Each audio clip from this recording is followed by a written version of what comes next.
प्रेम से बोलिए जय माता लक्ष्मी। आदरणीय भक्तों, मैं आलोक तिवारी आपका अपने चैनल पर स्वागत करता हूं और आज की इस वीडियो में हम आपके सामने कार्तिक कृष्ण पक्ष की चतुर्दशी, नरक चतुर्दशी या रूप चतुर्दशी के दिन सुबह से लेकर के शाम तक में किए जाने वाले कर्म के बारे में संपूर्ण जानकारी लेकर के प्रस्तुत हुए हैं। इस दिन आपको सुबह से लेकर शाम तक में क्या क्या करना चाहिए। इस दिन सबसे पहले आपको उपटन लगा करके स्नान करना चाहिए। उसके पश्चात देवताओं का पूजन करना चाहिए। उसके पश्चात यम का तर्पण करना चाहिए। उसके पश्चात हनुमान जी का पूजन करना चाहिए। उसके पश्चात दीपदान करना चाहिए। उसके पश्चात यदि आपके कुल में कोई दीपावली के दिन मृत्यु को प्राप्त हुए हैं तो दीपावली का पूजन यदि आप नहीं कर रहे हो तो दीपावली का पूजन इसी दिन कर सकते हैं। और अंत में दारिद्र्य निस्सारण करना चाहिए। लेकिन ये सभी कर्म कैसे कैसे किए जाने चाहिए, आइए एक एक करके समझते हैं।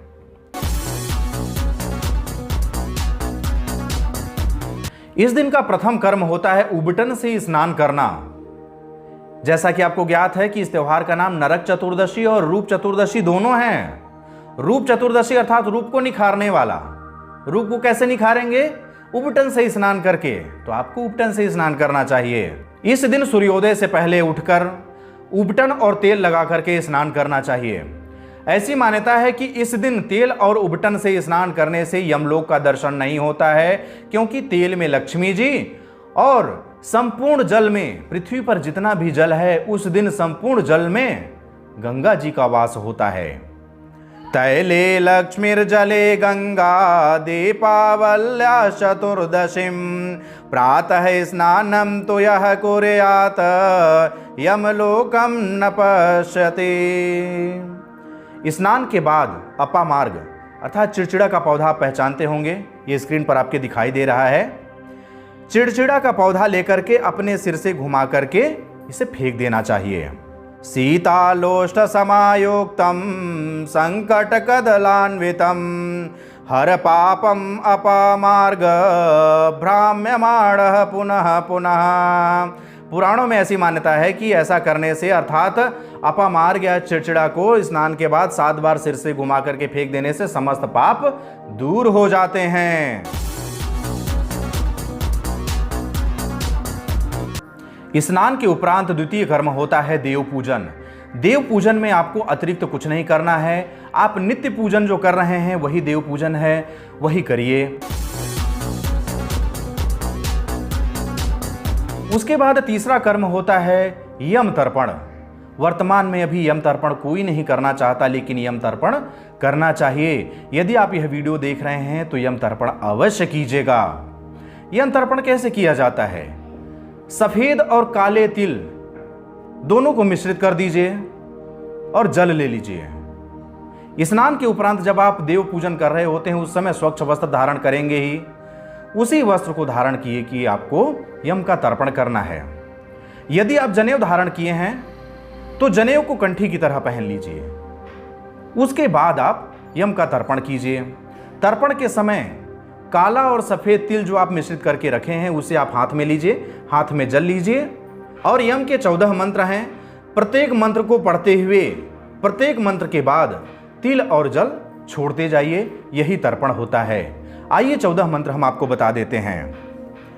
ओम यमाय नमः, ओम धर्मराजाय नमः, ओम ऋत्यवे नमः, ओम अंतकाय नमः, ओम वैवस्वताय नमः, ओम कालाय नमः, ओम सर्वभूतक्षयाय नमः, ओम औदुंबराय नमः, ओम दधनाय नमः, ओम नीलाय नमः, ओम परमेष्ठिने नमः, ओम वृकोदराय नमः, ओम चित्राय नमः, ओम चित्रगुप्ताय नमः। इस तरह से यम के 14 मंत्रों के साथ 14 बार तर्पण अवश्य करना चाहिए।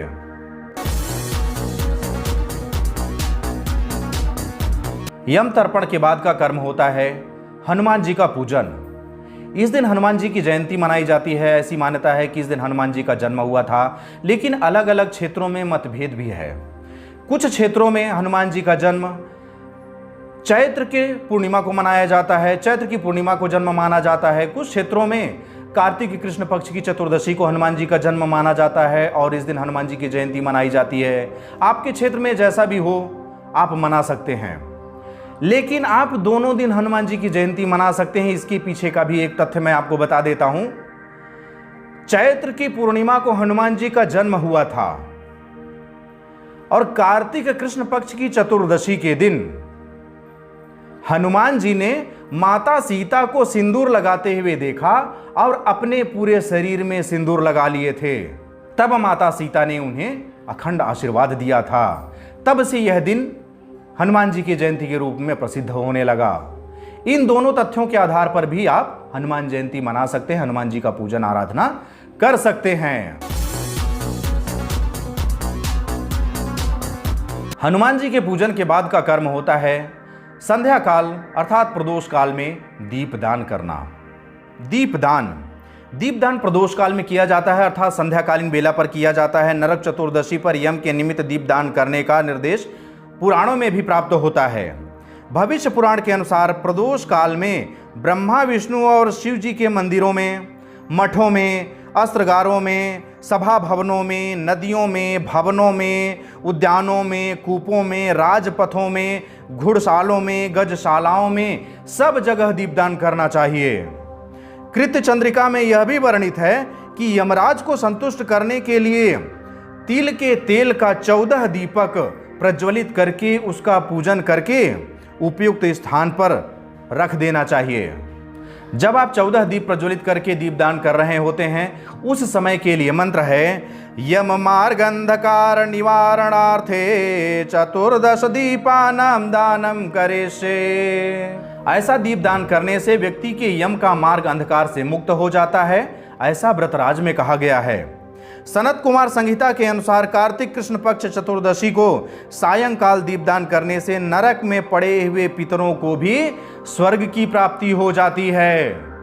इसके अलावा आपको एक चौमुखा दीपक भी अपने घर के मुख्य द्वार के बाहर दहलीज पर जलाना चाहिए। चौमुखा दीपक कैसे जलाना है? एक 4 मुंह का मिट्टी का दीपक लीजिए, 2 लंबी लंबी बातियां लीजिए, उसे ऐसे क्रॉस करके रख दीजिए जिससे कि 2 बातियों से ही 4 दीपक प्रज्वलित हो सके और उसे घर के बाहर मुख्य दहलीज पर स्थापित कर दीजिए। दीपदान के समय का ही एक महत्वपूर्ण कर्म आपको और बता देते हैं। यह बहुत ही महत्वपूर्ण कर्म है, इसे आप ध्यानपूर्वक सुनिएगा। किन्हीं परिवारों में, किन्हीं कुलों में ऐसी स्थिति बनती है कि उनके परिवार में कुछ समय पहले दीपावली के दिन ही किसी व्यक्ति की मृत्यु हो गई रहती है और वे दीपावली मनाना बंद कर देते हैं। दीपावली के दिन लक्ष्मी का पूजन करना बंद कर देते हैं। वह अपनी परंपरा के अनुसार है। यदि आपके घर में भी ऐसी स्थिति बनी है तो आप दीपावली के एक दिन पहले अर्थात चतुर्दशी के दिन ही लक्ष्मी कुबेर का पूजन अर्चन कर सकते हैं और दीपावली का त्यौहार मना सकते हैं।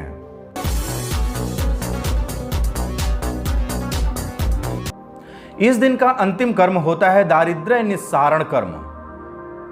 आपको यह सुनकर के आश्चर्य लग रहा होगा कि यह कौन सा कर्म आ गया। इस कर्म में आप अपनी दरिद्रता, अपनी अभाग्यता और अपनी अलक्ष्मी को घर से बाहर निकालेंगे और यह कर्म आपको मध्य रात्रि के बाद करना है। लेकिन इसमें करना क्या है? आपके घर में जो भी टूटी फूटी अनावश्यक वस्तुएं रखी हुई होंगी उनको आप इकट्ठा करके रखिए और इस दिन अर्थात नरक चतुर्दशी, रूप चतुर्दशी की मध्य रात्रि के बाद उसे ले जाकर के आप कहीं फेंक आइए, उसे घर से बाहर निकाल दीजिए। यही दारिद्र्य निस्सारण कहलाता है। इससे आपके घर में जो भी टूटी फूटी वस्तुएं रखी हुई हैं, अलक्ष्मी के रूप में रखी हुई हैं, उनका आपको कोई उपयोग नहीं है, उसे घर से बाहर निकाल देंगे तो आपके घर से अभाग्यता जो है, दुर्भाग्य जो है वो बाहर चला जाएगा। इस तरह से इस वीडियो के माध्यम से आपने नरक चतुर्दशी, रूप चतुर्दशी में किए जाने वाले कर्मों के बारे में संपूर्ण जानकारी प्राप्त की। मुझे आशा है कि आपको यह जानकारी पसंद आई होगी। यदि आपको यह जानकारी पसंद आई हो तो मुझे कमेंट बॉक्स में लिख करके अवश्य बताइएगा। साथ ही अपने मित्र, सखा, रिश्तेदारों को भी यह वीडियो अवश्य पहुंचाइए जिससे कि इसके बारे में वे भी जानकारी प्राप्त कर सकें। अब मुझे आगे दीजिए, मिलते हैं अगले वीडियो पर। तब तक के लिए जय हिंद, जय भारत, बम बम भोलेनाथ की जय, लक्ष्मी माता, जय जय गुरुदेव।